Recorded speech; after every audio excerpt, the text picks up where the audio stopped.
नमस्कार दर्शक बंधु मु दिव्य आपण स्वागत जनाऊँगी ओडिशा लेटेस्ट जॉब 2025 आउ एक नुआ भिडियो को। दर्शक बंधु मोर जो भाई और भौणी मैंने होमगार्ड जॉब को अपेक्षा करते तेज प्रत्येक जिला वाइज निज निजर जिलार होमगार्ड जॉब टी प्रायतः 4 ରୁ 5ଟି डिस्ट्रिक्ट रे नोटिफिकेशन आसी जाइए।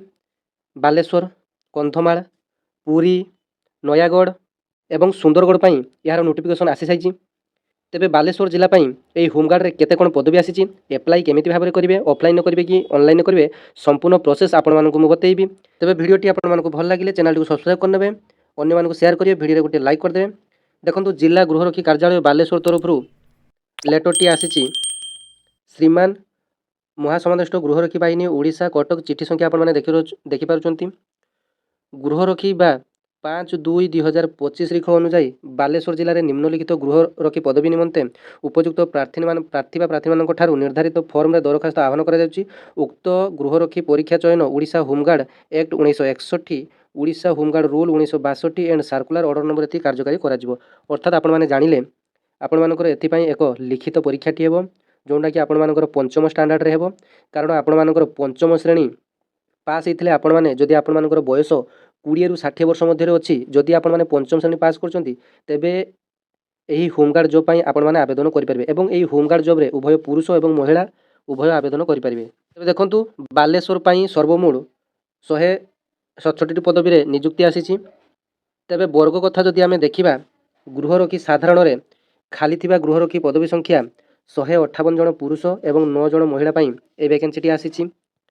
तेबे योग्यता कथा जदि आमे देखिबा आवेदनकारी बालेश्वर जिलार जेकोसी अंचल होइथिबा आवश्यक, आवेदनकारी उड़िया भाषा रे कहिबा पढ़िबा लेखिबा जानिबा आवश्यक, आवेदनकारी कोनोसी फौजदारी मकद्दमा संपृक्त होई नथिबे, आवेदनकारी सुस्थ सबल होइथिबे, शारीरिक विकलांग होई नथिबे। तेबे ए सब थिला आपण मानकर इलिजिबिलिटी क्राइटेरिया। तेबे बयस सीमा आपण माने जानि नियंतु ना आवेदनकारी बयस सीमा 1/1/2025 रिख सुधा 20 वर्ष रु कम होई नथिबो एवं 60 वर्ष रु अधिक होई नथिबो। तेबे आपण माने बयस जानिले 20 वर्ष रु 60 वर्षर समस्त उभय पुरुष और महिला माने आवेदन करि पारिबे। शिक्षागत योग्यता जदि कथा आमे कहिबा तेबे देखंतु आवेदनकारी विद्यालय और गणशिक्षा विभाग द्वारा परिचालित एलपीजी स्टैंडर्ड क्लास भी परीक्षा रे उत्तीर्ण होइतो आवश्यक। अर्थात आपण माने पंचम श्रेणी पास करथिले एही होमगार्ड जॉब पई आपण माने आवेदन करि पारिबे। तेबे टोटल पोस्ट आपण माने जानि पारले। तेबे आवेदनकारी निर्धारित फॉर्म ए को पूरण करी सीधा सड़क भाव में जिला गृहरक्षी कार्यालय बालेश्वर ठारे ता 21/2/2005 रिख ठारू तारीख 4/3/2025 रिख सुधा दाखल करने आवश्यक। तेबे देखंतु आवेदन शेष तारीख रही 4 मार्च 2025। तेबे 4/3/2025 पूर्व आपण मानकर फॉर्म टी बालेश्वर जो गृहरक्षी कार्यालय रही सेठारे 4/3 पूर्व पहुँचापी पड़ो। तेबे आपण माने जानि गले जे ऑफलाइन माध्यम रे आपण माने आवेदन करिवे एवं आपण मानको गोटे फॉर्मेट फिलअप करिया पई पड़िबो एवं ता सहित आपण मानकर कोन सब डॉक्यूमेंट मध्ये आपण मानको मु कहिबी जे कोन कोन डॉक्यूमेंट आवश्यक तापर केमिति भाबरे आपण माने अप्लाई करिवे। दर्शक बंधु एबे आसंतु जानि नेबा जे कोन सब डॉक्यूमेंट आवश्यक। देखंतु एथिपाई आपण मानको गोटे एप्लिकेशन फॉर्मेट टी रहिछि से एप्लिकेशन फॉर्मेट टी केमिति फिलअप करिवे ताहा मध्ये मु कहि देबी। तेबे सेही फॉर्मेट सहित आपण माने कोन सब डॉक्यूमेंट प्रिपरेशन करिवे जानि नियंतु। आवेदनकारी निर्धारित फॉर्म सहित प्रथमे आधार कार्ड टी जेरेक्स करिवे, आधार कार्ड जेरेक्स दरकार, आवासिक अर्थात आपण मानकर रेसिडेंट सर्टिफिकेट दरकार, बयस और शिक्षागत योग्यता प्रमाणपत्र दरकार। आपण मानकर जेते शिक्षागत योग्यता रही 10म श्रेणी टू आरंभ करी आपण मानकर जी पंचम श्रेणी भी पास करथियो तार पंचम श्रेणी पास सर्टिफिकेट आवश्यक। जो माने सर्वाधिक शिक्षागत योग्यता हासिल करछंती +3 एमए पर्यंत पीजी पर्यंत आपण माने चाहिए 10म +2 +3 सबकिछि आपण मानकर शिक्षागत योग्यता रे एड करि परिबे। तापर वैषयिक दक्षता आपण मानकर जदि किछि टेक्निकल रे आपण मानकर ज्ञान अछि जेमिति आईटीआई करथिबे कि आपण मानकर डिप्लोमा करथिबे कि पॉलिटेक्निक करथिबे तेबे आपण माने से सर्टिफिकेट मध्ये देई परिबे। जदि आपण माने किछि वैषयिक बा टेक्निकल सर्टिफिकेट दउचंती तेबे आपण मानकर सिलेक्शन प्रक्रिया रे आपण मानको अधिक गुरुत्व दिया जिवो। आपण माने जानि गले डॉक्यूमेंट कोन दरकार तेबे ए गुडी नकल दरकार एवं 4 गुटी पासपोर्ट आकार रे निज फोटो संलग्न करी देबे। ता आपण मानको मु कहि देली जे कोन कोन डॉक्यूमेंट गुडा आवश्यक। तेबे आवेदनकारी driving, computer, electrician, mechanic, laundry, cook, hair cutting रे अभिज्ञता रही उक्त चयन प्रक्रिया रे अग्राधिकार दिया जिवो। तेबे आपण मानको मु पूर्व मध्ये सही कथा कहि गली जे आवेदनकारी जदि ड्राइविंग लाइसेंस अच्छी कि कंप्यूटर सर्टिफिकेट अच्छी, इलेक्ट्रीशियन भाव में जदि आईटीआई पॉलिटेक्निक कि डिप्लोमा करथिबे कि मेकानिक रे किछि डिग्री हासिल करथिबे कि लॉन्ड्री, कुक, हेयर कटिंग रे जदि अभिज्ञता थिबे तेबे उक्त चयन प्रक्रिया रे तांको अग्राधिकार दिया जिवो। ଯେଉଁ ଆବେଦନକାରୀ ଉକ୍ତ ଗୃହରକ୍ଷୀ ପଦବୀ ନିମନ୍ତେ ନିଜର ଆବଶ୍ୟକ ଯୋଗ୍ୟତା ପ୍ରମାଣ କରିବାରେ ବିଫଳ ହେବେ ସେମାନଙ୍କୁ ଅଯୋଗ୍ୟ ବିବେଚିତ କରାଯିବ। ଏତଦ୍ ବ୍ୟତୀତ ଚୟନ ପରୀକ୍ଷାରେ କୌଣସି ପ୍ରକାର ସିଲେକ୍ସନ୍ ବୋର୍ଡ଼ ଯଦି ଅନୁଭବ କରନ୍ତି କୌଣସି ପ୍ରାର୍ଥୀଙ୍କର ଗୃହରକ୍ଷୀ ପଦବୀ ପାଇଁ ଆବଶ୍ୟକ ଯୋଗ୍ୟତା ନାହିଁ ତେବେ ସେହି ପ୍ରାର୍ଥୀଙ୍କର ପ୍ରାର୍ଥୀତ୍ୱ ରଦ୍ଦ କରାଯିବ। ତେବେ ଦେଖନ୍ତୁ ଆପଣମାନଙ୍କର ଯେଉଁ ଫର୍ମ ଏଟି ଫିଲ୍ଅପ୍ କରିବା ପାଇଁ ପଡ଼ିବ ତାକୁ ମଧ୍ୟ ଜାଣି ନିଅନ୍ତୁ କେଉଁ ଫର୍ମଟି ଆପଣମାନଙ୍କୁ ଫିଲ୍ଅପ୍ କରିବା ପାଇଁ ପଡ଼ିବ। ତେବେ ଏହି ଫର୍ମଟି ଆପଣମାନଙ୍କୁ ଫିଲ୍ଅପ୍ କରିବା ପାଇଁ ପଡ଼ିବ। ତେବେ ଏଠାରେ ଲେଖାଯାଇଛି ଦେଖନ୍ତୁ ମାନନୀୟ କମାଣ୍ଡାଣ୍ଟ ହୋମଗାର୍ଡ଼ ବାଲେଶ୍ୱର ଓଡ଼ିଶା ମୁଁ ଘୋଷଣା କରୁଅଛି ଯେ ମୁଁ ଭାରତର ନାଗରିକ ଓ ମୁଁ ଓଡ଼ିଶାର ଗୃହରକ୍ଷୀ ଦଳର ସଦସ୍ୟ ରୂପେ ତାଲିକାଭୁକ୍ତ ହେବାକୁ ଇଚ୍ଛା କରୁଅଛି। ତାଲିକାଭୁକ୍ତ ହେବା ପରେ ଅନ୍ତତଃ 3 ବର୍ଷ ପର୍ଯ୍ୟନ୍ତ ସ୍ଥାୟୀ ଭାବରେ ଓଡ଼ିଶାର ସୀମା ତ୍ୟାଗ କରିବା ପାଇଁ ମୋର ଅଭିପ୍ରାୟ ନାହିଁ ଏବଂ ଅନ୍ୟ କୌଣସି ବାହିନୀରେ ସେବା କରିବା ପାଇଁ ମୋର ଦାୟିତ୍ୱ ନାହିଁ। ତେବେ ଦେଖନ୍ତୁ ଆପଣମାନେ ଜବ୍ ଯଦି ଏହି ଜବ୍ଟି କରନ୍ତି ତେବେ 3 ବର୍ଷ ପର୍ଯ୍ୟନ୍ତ ଆପଣମାନେ ଛାଡ଼ି ଯାଇପାରିବେ ନାହିଁ। ମୁଁ ଜାଣୁଅଛି ଯେ ଜରୁରୀକାଳୀନ ଯେକୌଣସି ସମୟରେ ଏବଂ ଯେକୌଣସି କାଳ ନିମିତ୍ତ ଓଡ଼ିଶାର ଯେକୌଣସି ଅଂଶରେ କର୍ତ୍ତବ୍ୟ କରିବାକୁ ଆହୁତ ଦେବା ଲାଗି ମୁଁ ଦାୟୀ ରହିବି। ମୁଁ ମୋର ଉପରିସ୍ଥ ଅଫିସରଙ୍କର ଆଦେଶ ଅନୁଯାୟୀ ତାଲିମ ନେବାକୁ ଏବଂ ପ୍ୟାରେଡ଼ରେ ଯୋଗ ଦେବାକୁ ଦାୟୀ ରହିଛି। ମୋତେ ନିମ୍ନଲିଖିତ ଶପଥ ଗ୍ରହଣ କରିବାକୁ ପଡ଼ିବ। ଅର୍ଥାତ୍ ଏଠାରେ ଆପଣ ପ୍ରଥମେ ନିଜର ନାଁଟି ଲେଖିବେ। ମୁଁ ଡେସ୍ ଆପଣମାନଙ୍କର ଇଂଲିଶରେ ମଧ୍ୟ ଫିଲ୍ଅପ୍ କରିବେ କିମ୍ବା ଓଡ଼ିଆରେ ମଧ୍ୟ ଫିଲ୍ଅପ୍ କରିବେ। ଏଠି ଆପଣଙ୍କର ନାଁ ରହିବ, ଏଠି ଆପଣଙ୍କର ବାସସ୍ଥାନ। ଅର୍ଥାତ୍ ଆପଣମାନେ ଯଦି ଇଂଲିଶରେ ଫିଲ୍ଅପ୍ କରିବେ ଏଟ୍ ପୋଷ୍ଟ ଏମିତି ଦେଇ ଆପଣମାନେ ଡିଟେଲ୍ସ ଲେଖିନେବେ।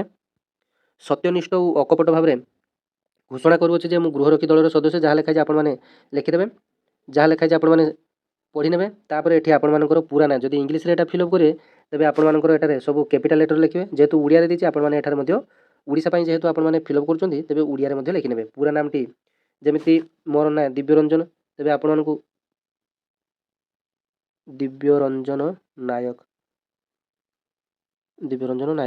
ତାପରେ ଆପଣମାନଙ୍କର ଠିକଣା ସେମିତି ଠିକଣା ମଧ୍ୟ ଆପଣମାନେ ଲେଖିଦେବେ। ଏଟ୍ ପୋଷ୍ଟ ଦେଇକି ଯେଉଁମାନେ ଓଡ଼ିଆରେ ଲେଖିବେ ସା ପୋଷ୍ଟ ଭାୟା ଆପଣମାନଙ୍କର ଜିଲ୍ଲା ପିନ୍କୋଡ଼୍ ମଧ୍ୟ ଲେଖିଦେବେ। ତାପରେ ଗୋଟେ ଭ୍ୟାଲିଡ଼ ମୋବାଇଲ୍ ନମ୍ବର ଆପଣମାନଙ୍କର ଦେବେ। ତାପରେ ଏଠାରେ ଆପଣମାନଙ୍କର ଜନ୍ମ ତାରିଖଟି ଦେଇଦେବେ। ତାପରେ ଜନ୍ମସ୍ଥାନରେ ଆପଣମାନେ ଗ୍ରାମ ବା ସହର ଯଦି ଆପଣମାନେ ଗାଁରୁ ବିଲଙ୍ଗସ୍ କରୁଛନ୍ତି ଗାଁର ନାଁ ଲେଖିବେ, ଯଦି ସହରରୁ ବିଲଙ୍ଗସ୍ କରୁଛନ୍ତି ତାହେଲେ ସହର ନାଁ ଲେଖିବେ।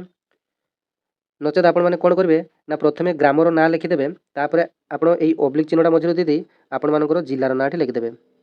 ବାଲିଆପାଳ ବାଲେଶ୍ୱର ଏମିତି ଭାବରେ ଆପଣମାନେ ମଧ୍ୟ ଲେଖିପାରିବେ। ତାପରେ ଆପଣମାନଙ୍କର ଦେଶ ବା ଜିଲ୍ଲାର ନାଁ ଏଠାରେ ତଳରେ ଆପଣଙ୍କର ଜିଲ୍ଲା ନାଁ। ତାପରେ ଜୀବିକା ବା ବୃତ୍ତି ଆପଣମାନେ ବର୍ତ୍ତମାନ କ'ଣ କରୁଛନ୍ତି, ଯେ ଆପଣମାନେ ଯଦି ଛାତ୍ର ହୋଇଥିବେ ଯଦି ଛାତ୍ର ଲେଖିଦେବେ, ଯଦି କୌଣସି ବିଜନେସ୍ କରୁଥିବେ ତାହେଲେ ବିଜନେସ୍ ଲେଖିଦେବେ। ତେବେ ବର୍ତ୍ତମାନ ଆପଣମାନଙ୍କର ବୃତ୍ତି ସେ ପଚାରୁଛନ୍ତି, ତେବେ ଆପଣମାନେ ଯାହା କରୁଥିବେ ଏଠାରେ ଆପଣମାନେ ଲେଖିନେବେ। ତେବେ ଏ ଯେଉଁ ସବୁ ଡକୁମେଣ୍ଟ ଆପଣମାନଙ୍କୁ କହିଗଲି ତେବେ ଡକୁମେଣ୍ଟ ଗୁଡ଼ାକ ଆପଣମାନେ ସେଲ୍ଫ ଆଟେଷ୍ଟେଡ୍ କରିନେଇଥିବେ, ଅର୍ଥାତ୍ ତଳେ ଆପଣମାନେ ନିଜର ସିଗ୍ନେଚରଟି କରିନେଇଥିବେ ସମସ୍ତ ଜେରକ୍ସ କାଗଜରେ। ତେବେ ଆପଣମାନଙ୍କୁ ଗୋଟିଏ ଖାମ୍ ଭିତରେ ଭର୍ତ୍ତି କରି ଆପଣମାନଙ୍କୁ ରେଜିଷ୍ଟ୍ରି କିମ୍ବା ସ୍ପିଡ଼ ପୋଷ୍ଟ ମାଧ୍ୟମରେ ଆପଣମାନଙ୍କୁ ଆପ୍ଲାଏ କରିବା ପାଇଁ ପଡ଼ିବ। ତେବେ ଦେଖନ୍ତୁ ଆପଣମାନେ ଏସବୁ ଯେଉଁ ଫର୍ମାଟଟି ଆପଣମାନଙ୍କୁ ବର୍ତ୍ତମାନ ବୁଝେଇଲି ସେ ଫର୍ମାଟଟିକୁ ଆପଣମାନେ ଫିଲ୍ଅପ୍ କରିନେବେ। ତାପରେ ଯେତେ ସବୁ ଆପଣମାନଙ୍କୁ ଡକୁମେଣ୍ଟ କହିଲି ସେସବୁ ଆପଣମାନେ ଗୋଟିଏ ଲଫାଫାରେ ବା ଖାମ୍ରେ ଭର୍ତ୍ତି କରି ଆପଣମାନେ ଏଇଟା ଯଦି ଦେଖନ୍ତୁ ଏଇଟା ଯଦି ଆପଣମାନଙ୍କର ଗୋଟିଏ ଲଫାଫା ବା ଖାମ୍ ହୁଏ ତେବେ ଏଇଠି ଆପଣମାନଙ୍କର ଏମିତି ଚିହ୍ନଟେ ଦେଇଦେବେ। ତାପରେ ବାଁ ପଟରେ ଆପଣମାନଙ୍କର ଫର୍ମ ରହିବ ଏବଂ ଡାହାଣ ପଟରେ ଆପଣମାନଙ୍କର ଟୁ ଚିହ୍ନ ରହିବ। ତେବେ ଟୁରେ ଆପଣମାନେ କାହା ପାଖକୁ ପଠାଇବେ, ତେବେ ଦେଖନ୍ତୁ କାହା ପାଖକୁ ପଠାଇବେ ନା କମାଣ୍ଡାଣ୍ଟ ଟୁରେ ଏଠି ଲେଖିବେ ଟୁ ଦି କମାଣ୍ଡାଣ୍ଟ ହୋମଗାର୍ଡ଼ ବାଲେଶ୍ୱର। ତାପରେ ଆପଣମାନଙ୍କର ବାଲେଶ୍ୱର ପିନ୍କୋଡ଼ଟି ଏଠି ଦେଇଦେବେ ଯାହା ଥିବ ଆପଣମାନେ। ତେବେ ତାପରେ ଆପଣମାନଙ୍କର ପିନ୍କୋଡ଼ଟି ଦେଇଦେବେ, ବାଲେଶ୍ୱର ସଦରର ପିନ୍କୋଡ଼ଟି ଦେଇଦେବେ। ଆପଣମାନେ ଗୁଗୁଲ କିମ୍ବା କ୍ରୋମ୍ରେ ଆପଣମାନଙ୍କର ବାଲେଶ୍ୱର ସଦର ପିନ୍କୋଡ଼ ବା କମାଣ୍ଡାଣ୍ଟ ହୋମଗାର୍ଡ଼ ବାଲେଶ୍ୱର ପିନ୍କୋଡ଼ଟି ମାରି ଆପଣମାନେ ପିନ୍କୋଡ଼ଟି ଯାହା ହେଇଥିବ ଆପଣମାନେ ପିନ୍କୋଡ଼ଟି ଦେଇଦେବେ। ଏବଂ ବାଁ ପଟରେ ଆପଣମାନେ କ'ଣ ଲେଖିବେ ନା ଆପଣମାନଙ୍କର ଫର୍ମ ଆଡ୍ରେସରେ ଆପଣମାନଙ୍କର ଡିଟେଲ୍ସ ରହିବ। ଆପଣମାନଙ୍କର ନାଁ ପ୍ରଥମେ ରହିବ, ତାପରେ at post pin code mobile number ଏବଂ ଆପଣମାନଙ୍କର ଡିଷ୍ଟ୍ରିକ୍ଟ ମଧ୍ୟ ରହିବ। ତେବେ ଆପଣମାନଙ୍କୁ କହିଦେଲି ଯେ ଆପଣମାନଙ୍କର ମାର୍ଚ୍ଚ 4 ପୂର୍ବରୁ ଆପଣମାନଙ୍କର ପହଞ୍ଚିବା ପାଇଁ ପଡ଼ିବ। ତେବେ ବାଲେଶ୍ୱର ପିଲାମାନେ ଆଉ ଡେରି ନକରି ଆପ୍ଲାଏ କରିଦିଅନ୍ତୁ ଏବଂ ଏଥିରେ ସାଲାରୀ ମଧ୍ୟ ଆପଣମାନଙ୍କର ଏଥିରେ ପୂର୍ଣ୍ଣକାଳୀନ ଆପଣମାନେ ଜବ୍ କରିପାରିବେ। 60 ବର୍ଷ ପର୍ଯ୍ୟନ୍ତ ଆପଣମାନେ ଜବ୍ କରିପାରିବେ। ଏବଂ ଦେଖନ୍ତୁ ଏଥିରେ ଦରମା କଥା ଯଦି କହିବା ଏଟା ଡେଲି ୱେଜେସ୍ ଭିତ୍ତିରେ ଆପଣମାନଙ୍କର ଦରମାଟି ମିଳିଥାଏ, ଅର୍ଥାତ୍ ଦୈନିକ 612 ଟଙ୍କା ଆପଣମାନଙ୍କୁ ଡ୍ୟୁଟି ପରଫର୍ମ କରିବା ପାଇଁ ଆପଣମାନଙ୍କୁ ଡେଲି ୱେଜେସ୍ ବେସିସ୍ରେ 612 ଟଙ୍କା ଲେଖାଏଁ ମିଳିବ। ଆପଣମାନଙ୍କର ଏହା ବ୍ୟତୀତ ଅନ୍ୟ କୌଣସି ଭତ୍ତା କିମ୍ବା ଅନ୍ୟ କୌଣସି ଆଲାଉନ୍ସ ଆପଣମାନଙ୍କ ପାଇଁ ନାହିଁ। ନୋ ୱାର୍କ ନୋ ପେରେ ଆପଣମାନେ କାମ କରିବେ, କାମ କଲେ ଦରମା, କାମ କଲେ ଦରମା ନାହିଁ। ତେବେ ଆଶା କରିବି ଭିଡ଼ିଓରେ ଆପଣମାନଙ୍କୁ ସମସ୍ତ ଡିଟେଲ୍ସ ଦେଇସାରିଛି ଏବଂ କେମିତି କ'ଣ ଫିଲ୍ଅପ୍ କରିବେ କେମିତି ଆପ୍ଲାଏ କରିବେ ଡିଟେଲ୍ସ ମଧ୍ୟ କହିସାରିଛି। ତେବେ ଆପଣମାନେ କେଉଁ ଡିଷ୍ଟ୍ରିକ୍ଟରୁ ବିଲଙ୍ଗସ୍ କରୁଛନ୍ତି, ଆପଣମାନଙ୍କର ଡିଷ୍ଟ୍ରିକ୍ଟରେ ଆସିଛି କି ନାହିଁ କମେଣ୍ଟ ମାଧ୍ୟମରେ ଆପଣମାନେ ଜଣାଇବେ। ଧନ୍ୟବାଦ, ଜୟ ଜଗନ୍ନାଥ।